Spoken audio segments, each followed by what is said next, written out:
So ayan, no, dumating na yung bagong custom board natin, no. Ayan, no. So ayan yung itsura niya, no. So ayan yung itsura ng bagong custom board, no. Pwede siyang wireless, pwede din siyang via LAN, no. So ayan, nakakabit na yung LAN module, no. Tapos available na rin yung Microtech na hex na refresh. Ayan, no, yung E50UG, no. Ayan po yung bagong Microtech, no, na hex, no. Ayan, ginagamit na natin 9 days na walang patayan, no. Uptime 9 days, no. Ayan.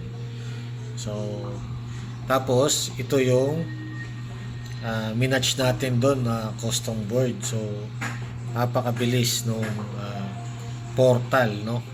Lalo bumilis dahil doon sa bagong custom board at bagong hex na refresh, no. Ayan po, no. So PM lang, no, sa mga gustong magpa-build, no, ng Bendo.